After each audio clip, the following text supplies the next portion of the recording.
자, 그러면 이제 제3절의 무역영어의 주요 표현을 보시도록 하겠습니다. 요게 이제 딱 눈으로 보시기에 어떠세요?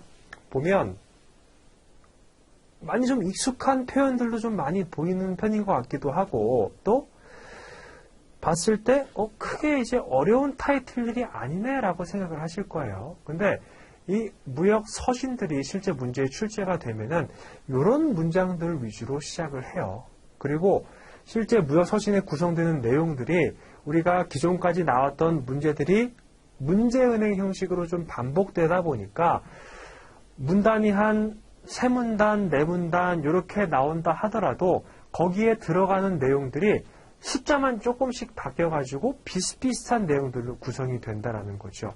예를 들어서 내가 물품을 받았는데 뭔가 잘못 받았어요.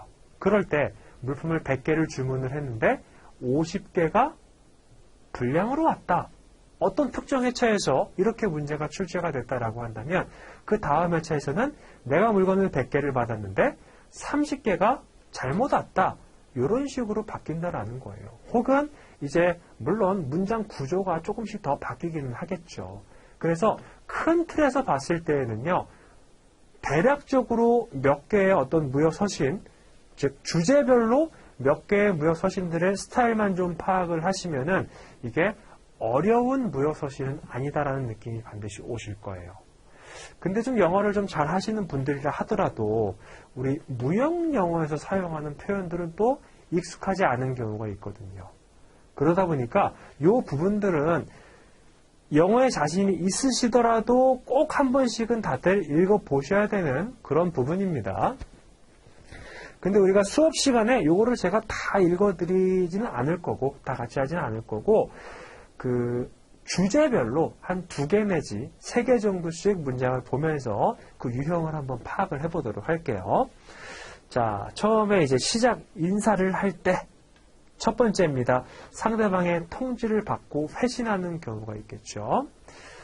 뭔가 상대방한테 서신이 왔어요. 그럼 그 서신을 보고서 답신을 해줄 때 처음 문장을 시작하는 방법입니다. 보면 1번에 Thank you for your letter of 라고 시작을 하게 되죠. 그래서 당신이 편지를 보내준 것에 대해서 감사하다. 그리고 그 편지에서 뭐 문의사항이 있었던 것들은 내가 이렇게 답변을 준비했다. 이런 내용들이 이어질 거고요.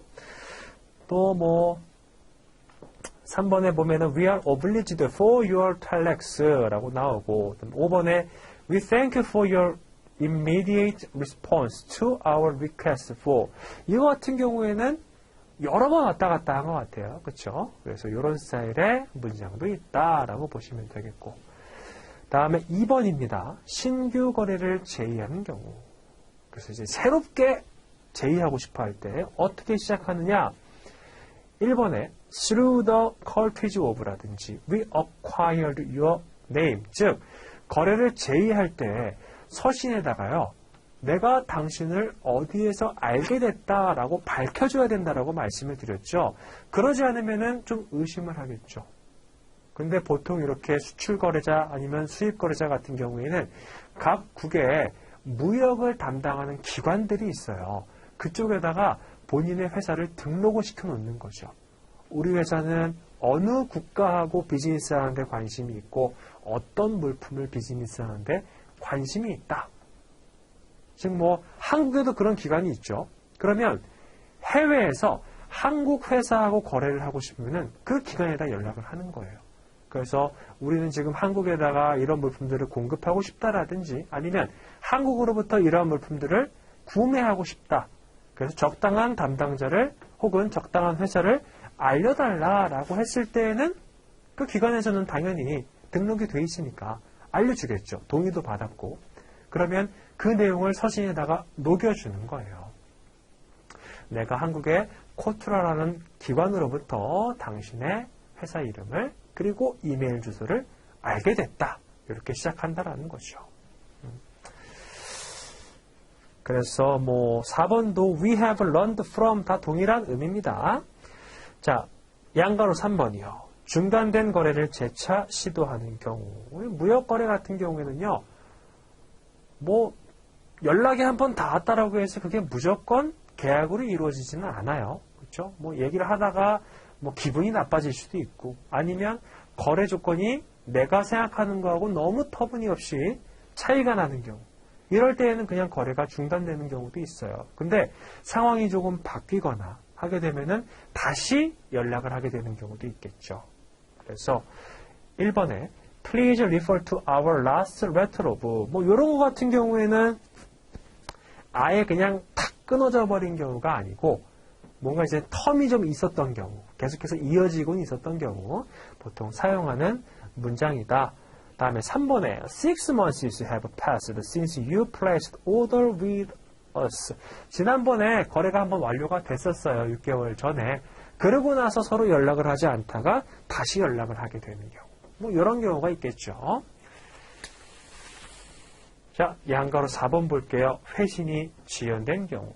1번에 We are very sorry for not having replied you more sooner. 좀 일찍 연락하지 못해서 미안하다. 2번에 Please accept our apologies for the delay in replying. 이렇게 되어 있죠.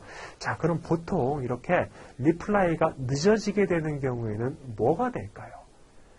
거의 대부분의 케이스가 상대방의 클레임이라든지 아니면 컴플레인에 대해서 조사할 시간이 필요했기 때문에 우리가 답변을 늦게 보냈다라는 내용이 우리 시험에 나오게 됩니다.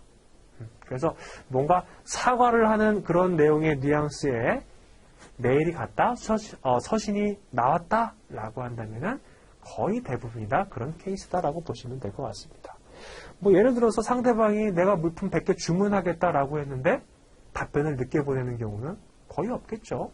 그 다음에 2번에 상대방에게 통지할 때입니다. 양가로 1번에 일반적인 소식을 통지하는 경우 1번에 We are pleased to inform you that 당신에게 이러한 사실들을 알려주겠다. 그 다음에 3번은 It is our great pleasure to inform you that 이라고 되어 있어요. 그래서 아주 뭐 기쁘게 알려주겠다라고 하는 건데 이런 경우는 어떤 경우냐면 이제 거래를 되게 고민하고 있었어요. 근데 거래를 고민하다가 거래를 하기로 내부적으로 결정을 한 거죠. 그래서 상대방에게 우리가 거래를 하기로 결정했다라고 연락을 한다라든지 아니면 상대방 담당자가 할인율을 좀 높게 불렀어요. 그래서 한번 알아보고 연락을 주겠다라고 해서 내부 회의를 막 했더니 그 할인율을 제공하면서도 우리가 거래를 하자라고 결정이 됐으면 이런 식으로 답장이 간다라는 거예요.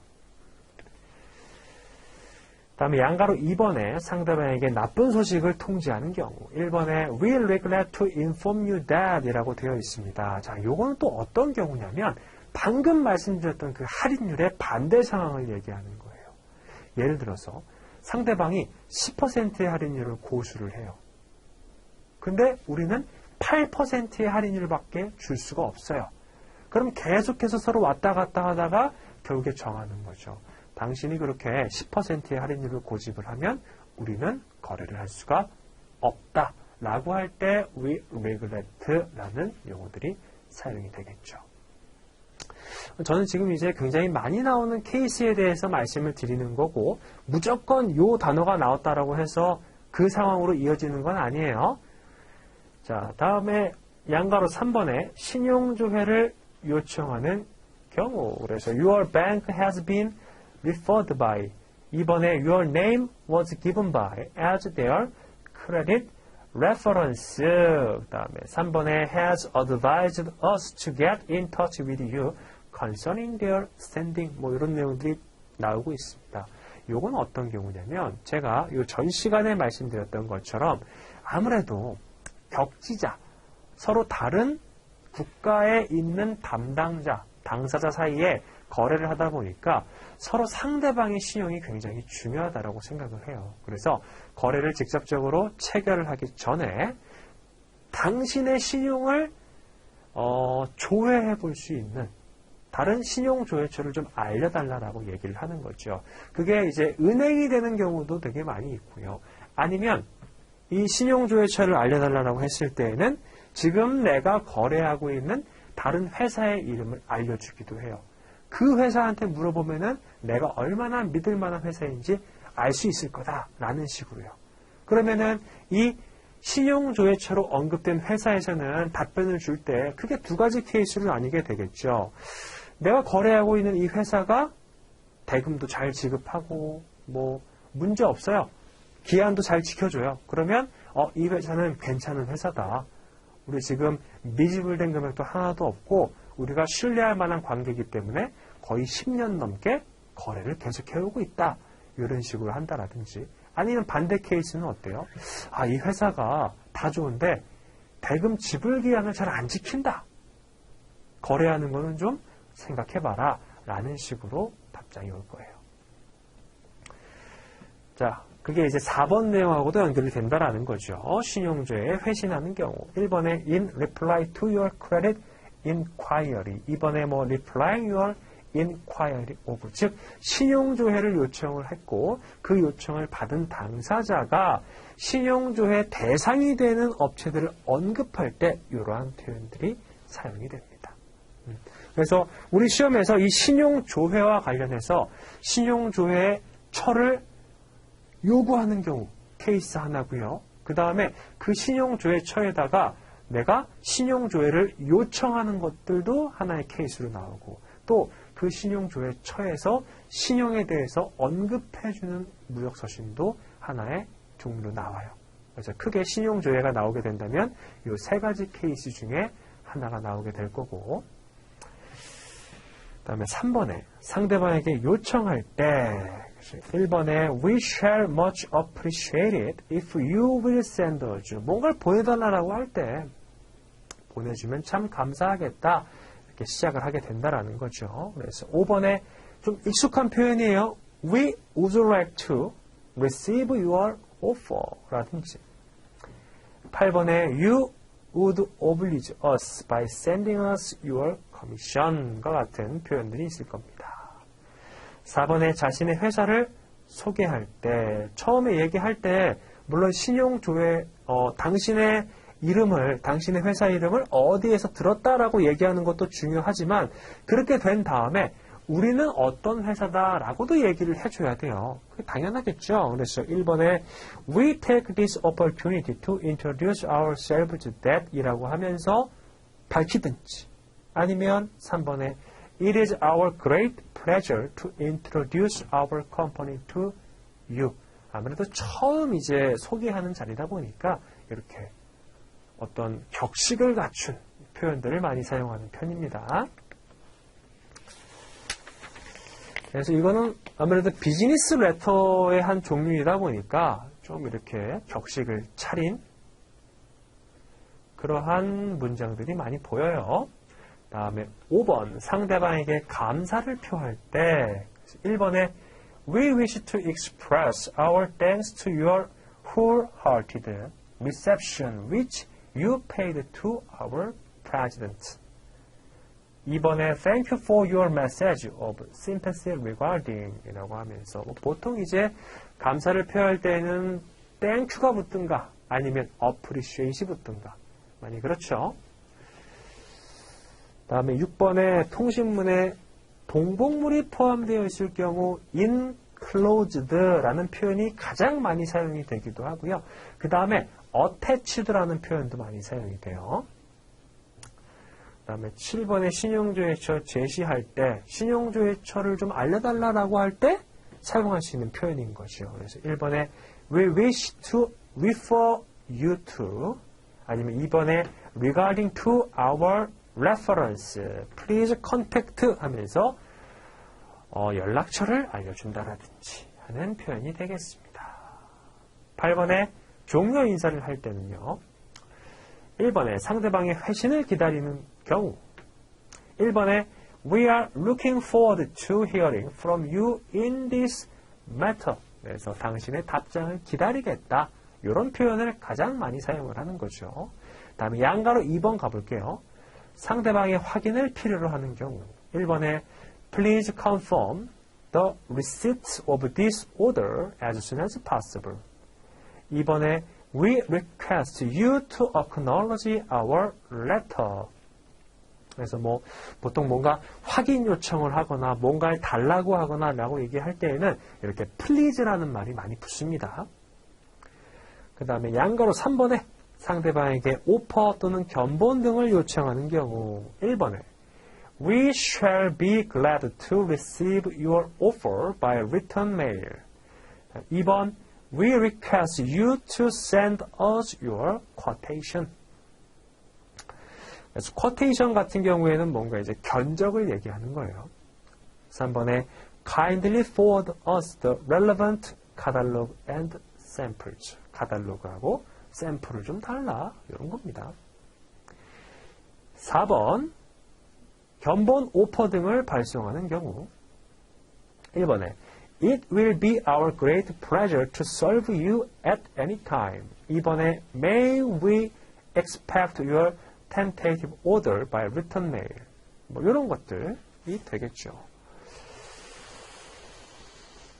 자, 그 다음에 양가로 5번의 단순한 종료 인사의 경우, 뭐 예를 들어서 그냥 거래가 끝나버린다라든지 아니면 뭔가 추가 확인 없이 더 이상 무역서신이 왔다 갔다 하지 않는다라든지 이런 경우입니다. 그래서 1번에 굉장히 많이 보셨죠.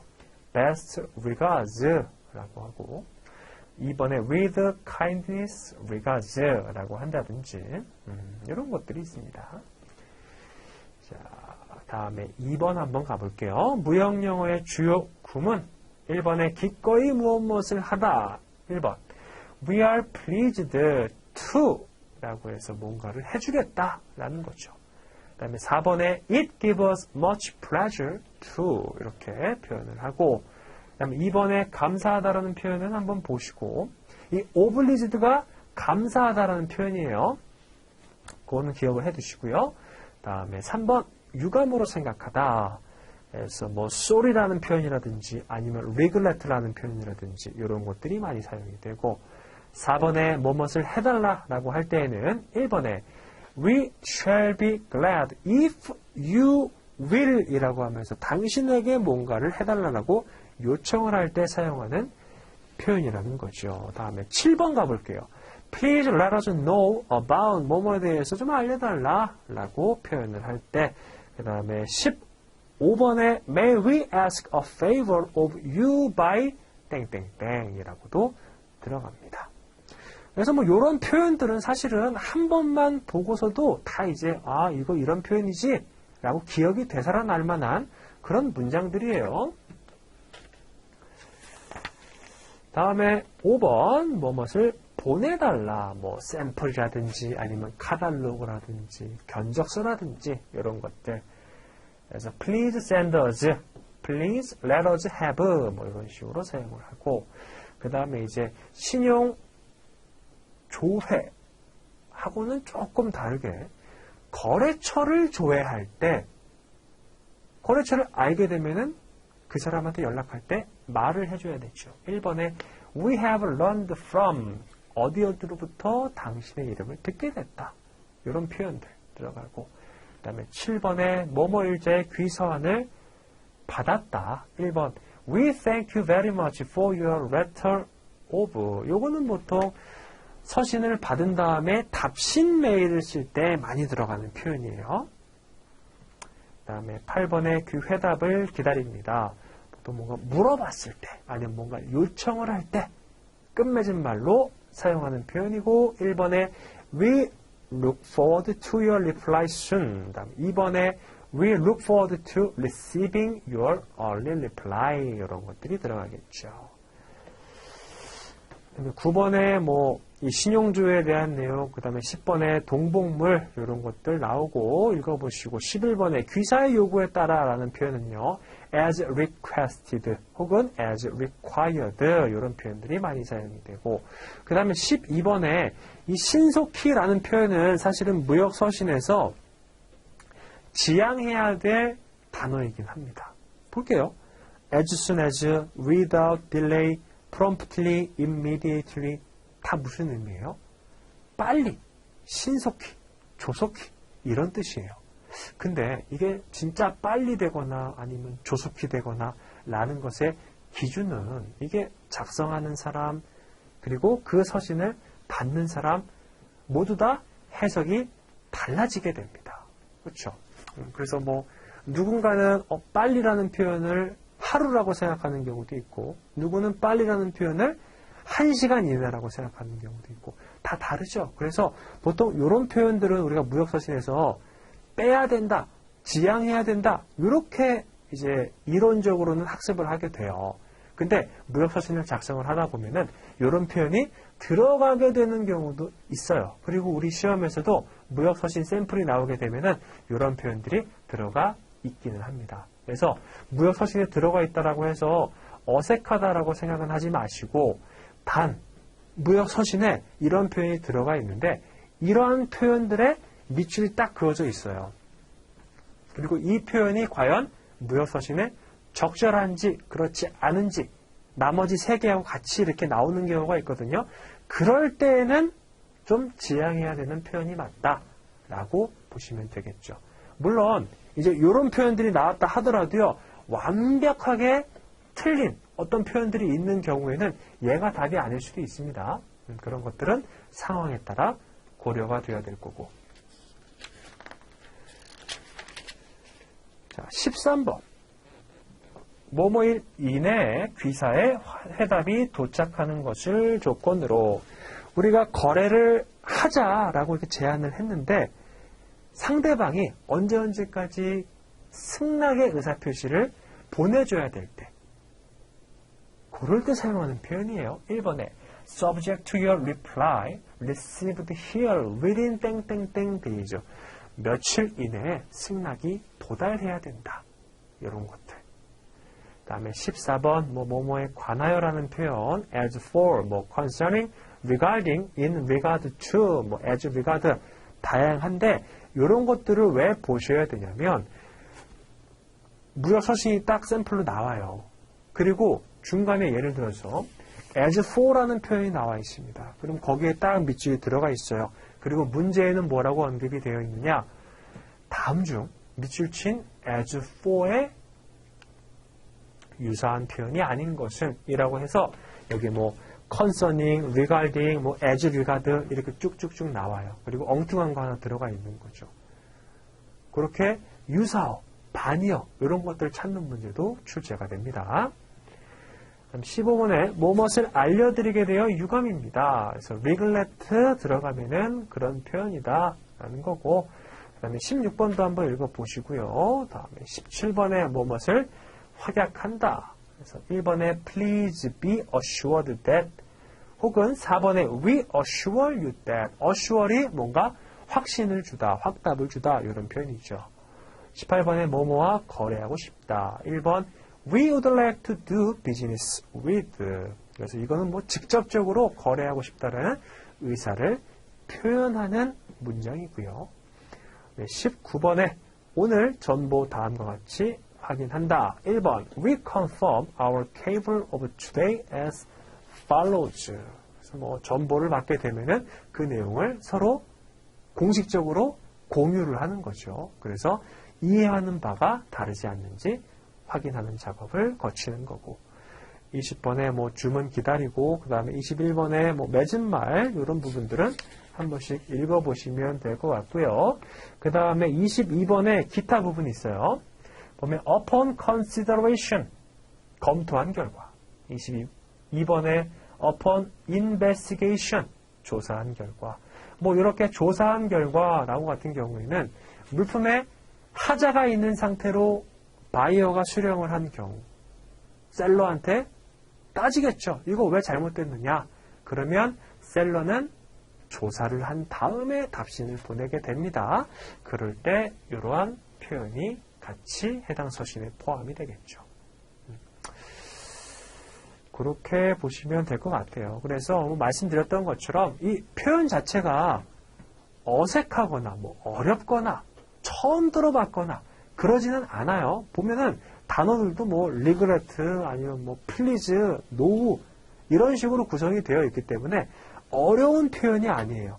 다만 그 상황이 익숙하지 않아서 내가 어렵게 느껴지는 것 뿐이거든요. 근데 제가 지금 여기 딱 같이 한번 보면서 이러한 표현이 나오게 되면은 우리 무역서신이 아마 어떤 스타일로 구성이 될 거다라고 연결을 시켜드렸잖아요. 근데 사실은 그것도 사실 좀 부족하기는 해요. 왜냐하면 그냥 이론으로 귀로 듣는 거하고 실제 문제를 풀어보면서 매칭시키는 거는 좀 다른 문제거든요. 그래서 말씀드렸던 것처럼 이러한 표현들을 쭉 몇 번 읽어보시고 그 다음에 문제를 통해서 이거 이런 말이었구나 매칭을 시키시면은 문제 쉽게 푸실 수가 있습니다. 자, 그렇게 보시고요. 그 다음에 이제 거기 우리 X파일 나와 있죠? 거기 한번 보도록 할게요. 자, 이 X파일 같은 경우에는 여기서 지금 설명하고 있는 내용이 맞냐 틀리냐 그거를 찾는 건데 아마 이제 요거 타이틀 자체에서도 좀 눈치를 채신 분들도 계실 거예요. 아직까지 못 채셨다라고 한다면 몇 번 넘어가다 보면은 채실 겁니다. 자, 1장의 X파일. 자, 국제무역 거래에서는 모든 의사소통이 수출자 국가의 언어를 중심으로 이루어지고 있다. 맞아요? 틀려요? 아니죠? 우리 이제 가장 이 무역에서 중요한 개념이 무역 그 자체하고 무역 영어라고 말씀을 드렸어요. 웬만해서는 이 계약서, 무역 서류 이런 것들을 전부 다 영어로 나옵니다. 그래서 영문을 중심으로 의사소통이 이루어지고 있고요. 그 다음에 두 번째, 무역 서신을 작성하는 경우 상대방이 서신을 읽고 흥미와 기대를 느끼고 서신의 제안대로 움직일 수 있도록 적극적이고 긍정적인 표현보다는 부정적이고 미온적인 표현으로 작성해야 한다. 그게 지금 바뀌어 있죠. 상대방이 이 서신을 읽고서 좀 뭔가 긍정적으로 반응하기 위해서는요. 긍정적이고 적극적인 표현이 필요합니다. 다음에 세 번째, 무역 서신의 5CS 원칙에는 clearness, 명확성, correctness, 명료성, conciseness, 양심성, courtesy, 예의성, completeness, 완전성이 있다라고 되어 있는데, 자, 여기 세 번째 보니까 conscience예요. 요거는 아니었죠. 서신을 작성하는데 물론 양심이 있어야 되긴 하겠죠. 엉뚱한 얘기를 쓰거나 아니면 실제로는 물품을 100달러의 단가에 팔고 싶은데 우리가 10달러에 주겠다라고 처음에 쓰거나 그런 양심 없는 행동을 하면 안 되기는 하는데 우리 5CS 원칙에 따라서 conscience가 아니라 뭐가 들어가요? conciseness, 간결성이 들어간다라고 보면 되겠죠. 그래서 세 번째도 X고 다음에 sales letter에 사용되는 AIDA 원칙 중 D는 difference, 차별성을 뜻한다. 물론 이제 다른 판매자 혹은 다른 구매자하고 우리 물품 혹은 우리 거래 조건이 차별성을 가져야 되는 건 맞아요. 근데 AIDA 원칙에 따라 D는 desire였습니다. desire. 그래서 욕구의 창출을 의미하는 거죠. 그리고 마지막에 무역 서신의 보조 요소 중에서 서신의 내용 중에 누락되었거나 내용을 강조하기 위하여 의도적으로 따로 쓰는 칸을 카본 카피 노테이션즈 4번대 붙여라 한다. 뭐였어요? 우리 포스트 스크립트 요거였죠? 그래서 얘도 X입니다. 자, 그렇게 해서 우리 1장에 해당하는 무역영어의 기초 부분을 한번 쫙 보셨어요. 대략적으로 이제 무역이 어떤 느낌이다. 그리고 무역을 체결하기 위해서는 여러 단계가 필요하다. 이런 것들에 대한 감이 조금 오셨을 겁니다. 자, 그럼 이제 2장으로 넘어가서 국제 무역에 대해서 조금 더 한번 알아보도록 할게요. 자, 1절 무역의 개념과 특성이라고 되어 있습니다. 여기는 조금 더 1장보다 조금 더 많이 이론적인 느낌이에요. 자, 1절에 보면 무역의 개념과 특성 나오고 1번 무역의 의입니다. 1번에 국경과 관세선을 넘어서 국가와 국가 사이에 형성되는 국제상거래 현상을 말한다.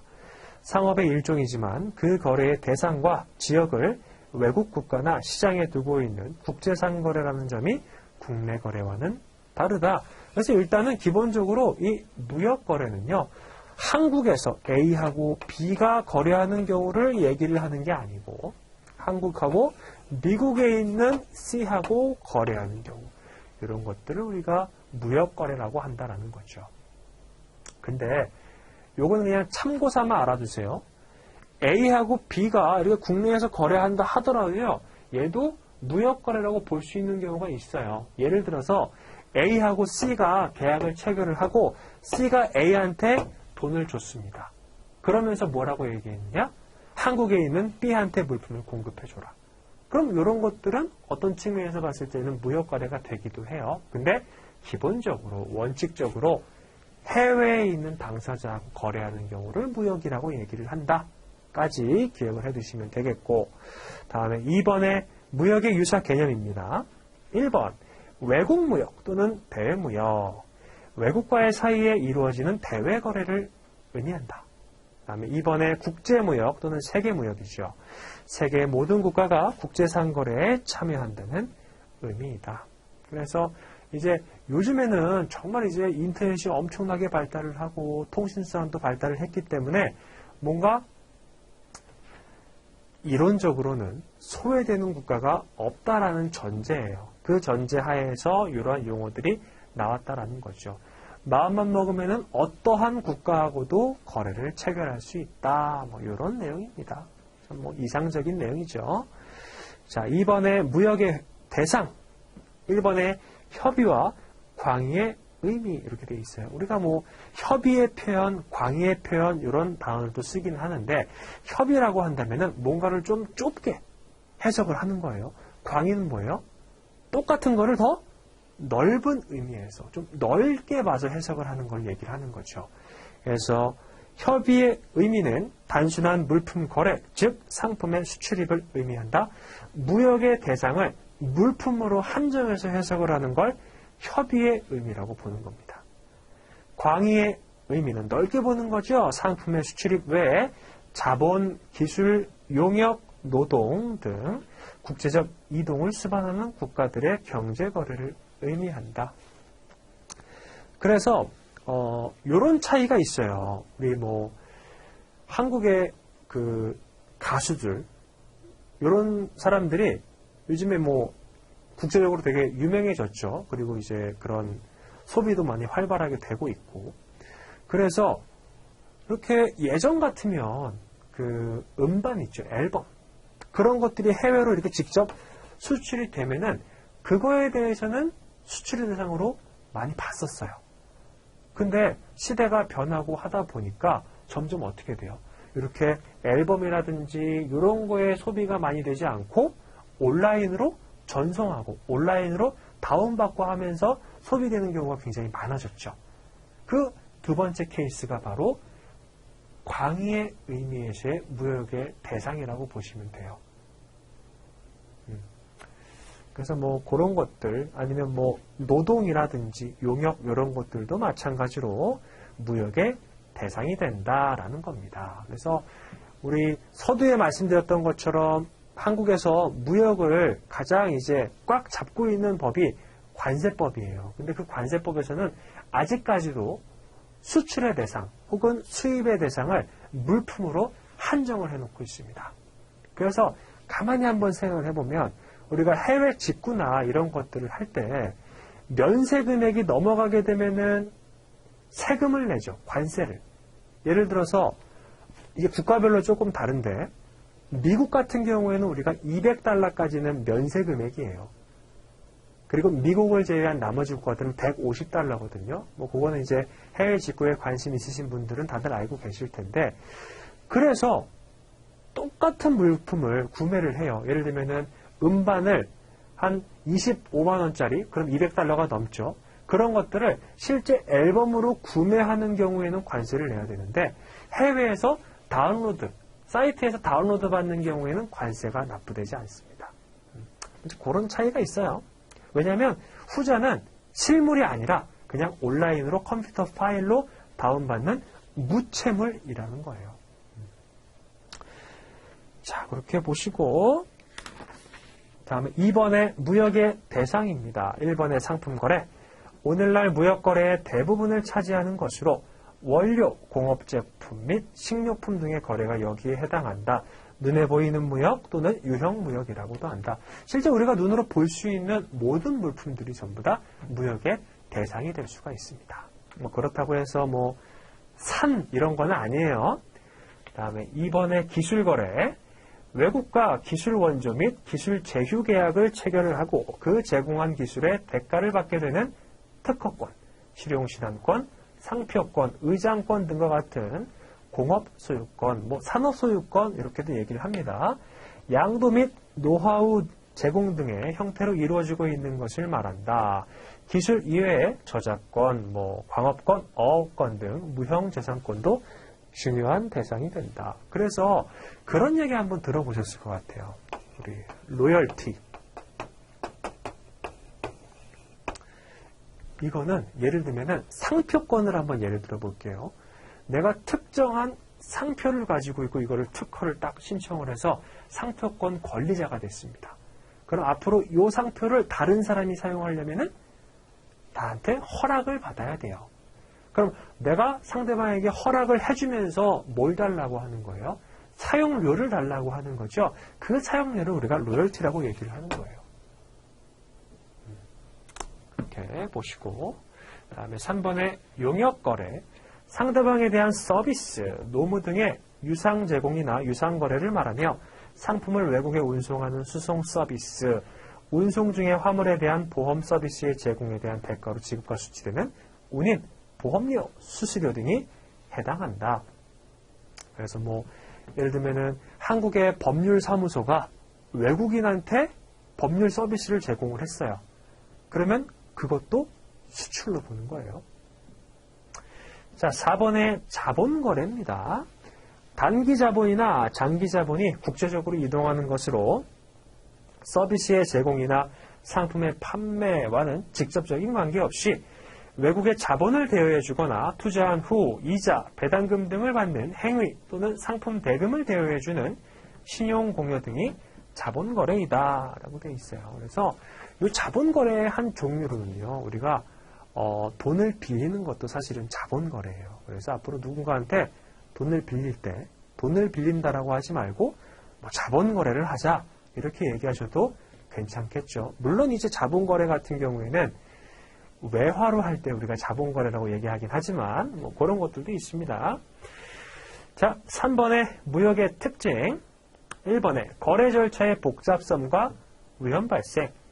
무역거래는 언어, 제도, 재반 환경이 상이한 당사자 간에 이루어지므로 당사자 간의 거래 절차가 매우 복잡하고 어려울 뿐 아니라 위험성도 매우 높다. 물론 이제 절차가 복잡한 거는 국내 거래에 비해서 복잡하다라는 얘기예요.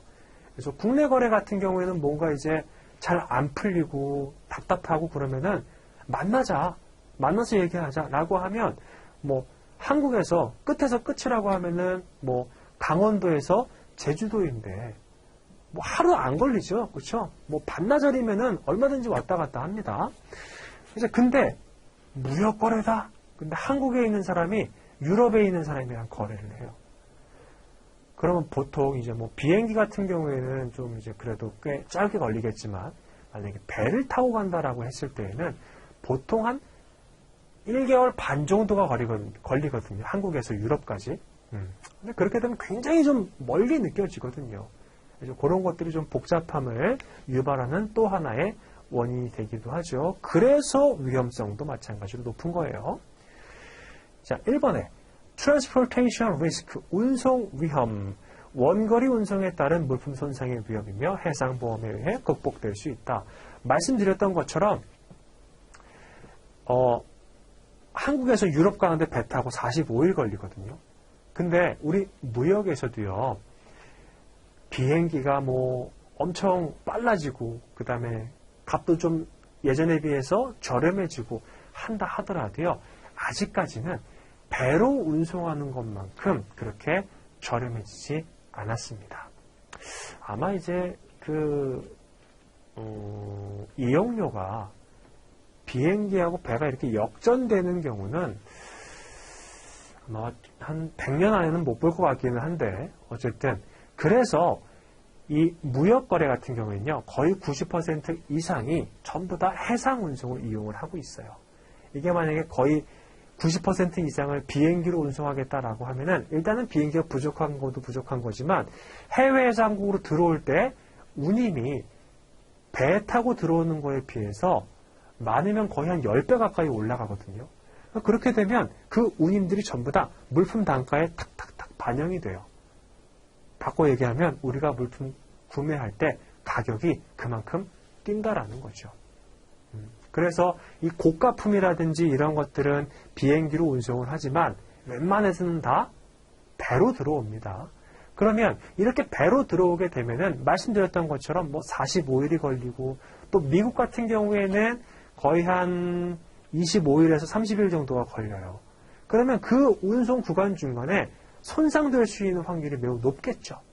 그래서 그런 것들을 우리가 트랜스포테이션 리스크라고 얘기를 하고 이거는 해상보험에 가입함으로써 어느 정도 해결이 됩니다.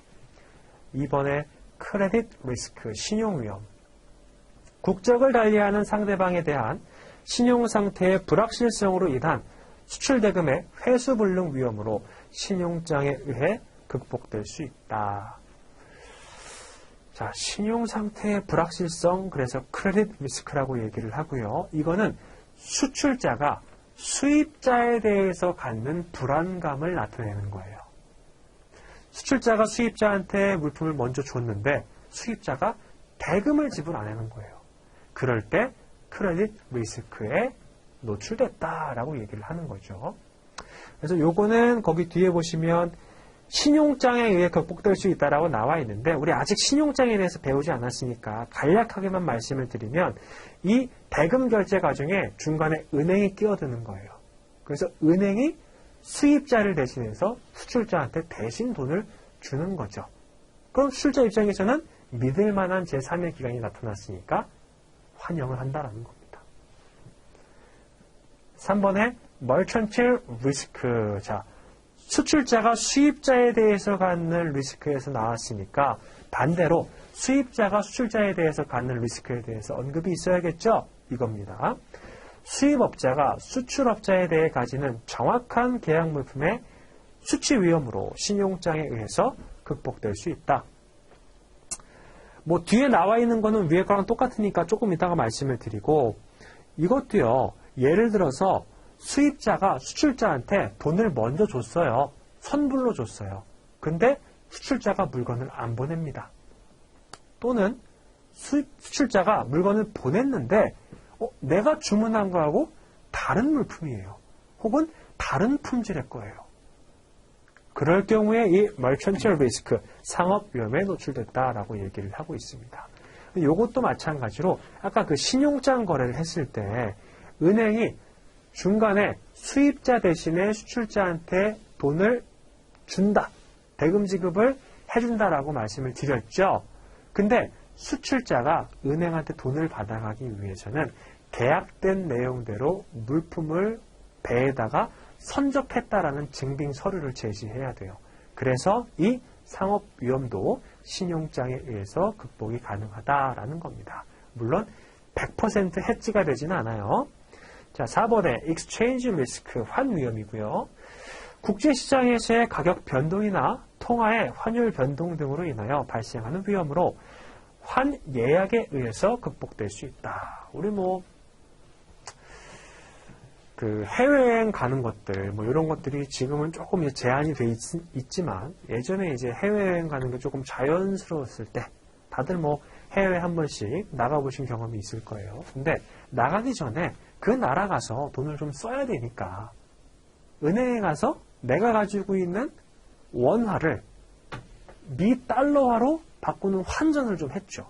근데 그렇게 할 때 우리가 보통 보면은 어느 날이 좀 환율이 좀 좋다, 어느 날이 환율이 안 좋다 이런 것들 한 2, 3일씩 계산을 해가지고 가장 나에게 유리한 날짜를 선택을 해서 돈을 바꾼 다음에 해외여행 떠나고 이러셨던 경험이 있으신 분들이 계실 거예요. 저를 포함해서. 요것도 이제 그거 얘기예요. 그래서 우리 기업 같은 경우에는 우리 그냥 일반 사람들 같은 경우에는 해외여행 가더라도 금액을 그렇게 많이 환전을 하지 않아요. 그래서 뭐 손해를 보더라도 뭐 몇천 원 이렇게 보는 건데, 기업 같은 경우에는 거래 단위가 예를 들면은 뭐 5만 불, 뭐 10만 불 이렇게 넘어가요. 그러면 금액 자체가 커지다 보니까 환율이 조금만 변동이 있어도 손해가 엄청 커지거나 혹은 뭐 이제 이익이 되는 경우도 있겠죠. 그래서 그런 것들을 이 exchange risk라고 얘기를 합니다. 5번에 contingency risk. 수입국 내 전쟁, 내란, 혁명, 폭동 같은 비상사태가 발생하여 정부가 외환 유출을 제한 지급 금지의 조치를 내릴 때 수출상이 대금 회수를 하지 못하는 위험으로 수출보험에 의해서 극복될 수 있다. 그래서 보면은 저기 이제 뭐 지하철역이나 이런 데 가보면 전광판이 붙어져 있는 경우도 있어요. K-슈어라고 해서 한국 수출무역보험공사가 있습니다. 그 기관에서 이 업무를 담당을 하게 되는 거죠. 자, 그렇게 보시고 다음에 2번에 정형화된 국제상거래 관습이 사용된다. 무역거래는 상해한 주권국가에 속하는 당사자 간에 일어나는 현상이며 당사자들은 자신의 상거래 관습을 중시하는 경향이 있으므로 분쟁이 발생했을 때 중거법의 적용 문제가 발생한다. 따라서 당사자들은 명시 조건을 보완하기 위하여 상거래 관습을 정형화한 정형거래 조건을 사용하고 있다. 사실 이게 조금 이제 아이러니한 거긴 한데 우리 무역은요, 한 국가, 한 영토 내에서 거래하는 경우를 얘기하는 게 아니고 다른 국가하고 거래하는 경우를 얘기한다고 말씀을 드렸어요. 그러다 보니까 뭐 100년 전, 200년 전 그때에도 무역 거래가 있었는데 그때는 지금처럼 뭐 인터넷이라든지 이런 게 없었잖아요. 그러다 보니까 우리 국가에서는 이렇게 해. 혹은 뭐 부산항에서는 이렇게 하고 인천항에서는 이렇게 해. 이게 전부 다 달랐어요. 그러다 보니까 그 지역별로 뭔가 특색이 있었고 그것들이 기반을 해서 무역으로 발전을 한 거다 보니까 이렇게 아직도 사실은 이게 남아있어요. 그래서 한국에서는 A라고 하고 미국에서는 B라고 하고 또 한국의 부산항에서는 A-1이라고 하는데 인천항에서는 A-2라고 한다. 이렇게 각각 그 항구나 지역별로 각각의 특징이 있거든요. 근데 그걸 또 인정을 해줘요. 각 항구의 관습이라든지 인정을 해주는데 사실은 이렇게 관습을 더 중요시하게 하다 보면요. 정확한 계약이 안 된다라는 거예요. 그래서 물론 관습도 중요하긴 하지만 정확하게 이 상황에서는 이렇게 의사결정을 하자라고 하는 정형거래 조건을 사용을 하고 있습니다. 가장 대표적인 정형거래 조건이 인코텀제라는 건데 그거는 뒤쪽에서 제대로 한번 볼게요. 다음에 3번에 선물 매매가 대부분을 차지한다. 이 선물 매매 같은 경우에는요. 아까 거기 4번의 환위험하고도 조금 연결되는 얘기예요. 여기서 설명드리려고 제가 스킵을 했는데 자, 선물 매매다라고 하는 경우에는 우리가 물건을 가지고 있는 상태에서 매매 계약을 체결을 해요. 그러면 실제 물건을 가지고 있다라는 뜻의 현물 매매를 했다라고 얘기를 하거든요. 근데 이 현물 매매를 하게 되면요. 수출자 입장에서는 재고를 안고 있어야 되는 부담감이 있어요. 그래서 웬만한 무역거래, 근데 무역거래뿐만 아니라 국내 거래도 마찬가지인 게 재고를 잘 갖고 있지 않으려고 해요. 자칫 잘못하다가는 이게 악성 재고로 바뀌게 되는 경우는 있거든요. 그러다 보니까 물건 없이 일단 계약을 체결하는 거예요. 그리고 계약이 체결된 다음에 어떻게 해요? 그 다음에 물품을 만들거나 아니면 다른 쪽에서 사와서 확보를 하게 되는 거죠.